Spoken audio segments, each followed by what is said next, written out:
Hello everyone, welcome to unique Thinkory. चलिए आज India का हॉट टॉपिक Su-57 और F-35 फाइटर जेट्स के बारे में जानते हैं।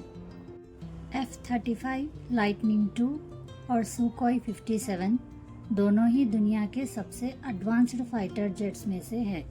इन्हें 5th जनरेशन फाइटर जेट्स कहा जाता है। ये लड़ाकू विमान होते हैं जिनमें कुछ खास खूबियाँ होती है, जैसे कि स्टेल्थ टेक्निक यानी छुपने की टेक्निक।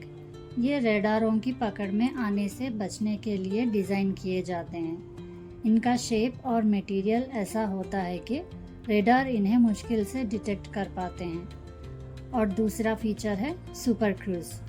इसका मतलब है कि ये बिना आफ्टर बर्नर के भी सुपरसोनिक स्पीड पर उड़ सकते हैं। और एडवांस्ड एवियोनिक्स और सेंसर फ्यूजन और मल्टी रोल कैपेबिलिटी, यानी ये एक ही मिशन पर कई तरह के काम कर सकते हैं, जैसे हवा में लड़ना, ज़मीन पर हमला करना और इन्फॉर्मेशन इकट्ठा करना।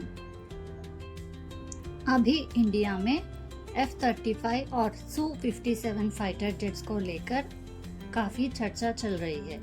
दोनों देश यानी अमेरिका और रशिया ने इंडिया को अपने अपने advanced stealth fighter jets offer किए हैं। रशिया का ऑफर है कि वो Su-57 फाइटर जेट का पूरा सोर्स कोड इंडिया को देगा। इसका मतलब है कि इंडिया अपने हिसाब से इस जेट में चेंजेस कर सकता है।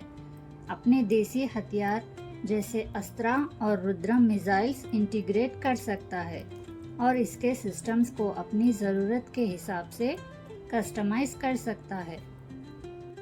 ऐसा एक्सेस कोई भी देश नॉर्मली नहीं देता। रशिया ने ये भी कहा है कि इंडिया Su-57 को अपने देश में ही बना सकता है, जो मेक इन इंडिया इनिशिएटिव के लिए एक बहुत बड़ा बूस्ट होगा। अमेरिका का ऑफर है कि F-35 फाइटर जेट एक बहुत ही एडवांस्ड और प्रोवन स्टील्थ फाइटर जेट है, जिसे कई वेस्टर्न कंट्रीज ने यूज़ किया है। लेकिन अमेरिका इसका पूरा सोर्स कोड या कैपेबिलिटीज़ इंडिया के साथ शेयर करने को तैयार नहीं है और ये काफ़ी ज़्यादा कॉस्टली भी है। रशिया का Su-57 फाइटर जेट इंडिया के लिए एक गेम चेंजर साबित हो सकता है। उम्मीद करते हैं कि अपना देश बेटर डिसीजन ले।